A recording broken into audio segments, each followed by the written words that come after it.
Hello, everybody, and welcome back. We are going to look at Lesson 4 on Unit 3 of Interactive Animations in Games.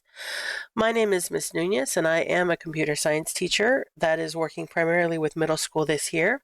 And so this is YouTube tutorials that are set up for anybody that wants a little more guidance, a little more step-by-step help, and it's available to anyone. So I hope that you find these useful. All right, so what we're looking at right now is we're looking at the unit overview. We've already gone through lessons 1 through 3, so I'm just going to do this, and then this, and then this, and we'll see lesson 4. Now, before we dive into actually working on the levels, I want to point out this purple button right here, the lesson resources. So if you click on this, it's going to take you to all the resources that you as a student have access to. And you have access to this anytime, whether you're in class or advisory or at home or in homework club or wherever you might be. And so this will help you as you progress through the lesson. So we have a new vocabulary word, which is the word parameter, and that is additional information provided as input to a block to customize its functionality.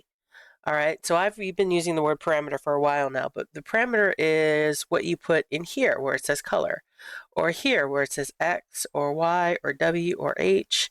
All right, that's a parameter that you would fill in.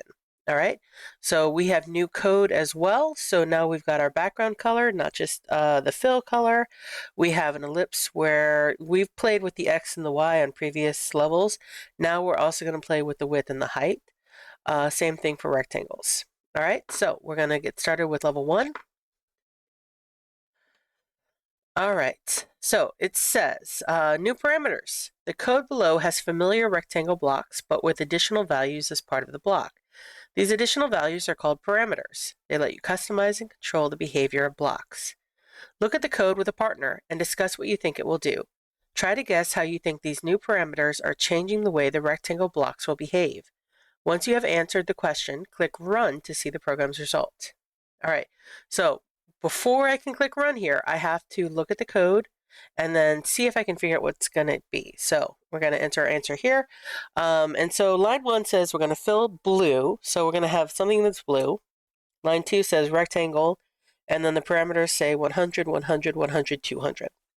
So I think we're going to have a blue rectangle that will be placed on the grid at 100 on the x-axis and 100 on the y-axis. I also think the rectangle is going to be 100 pixels wide and 200 pixels tall. All right, and the reason I think that is because this is the x-axis, y-axis, width, and height.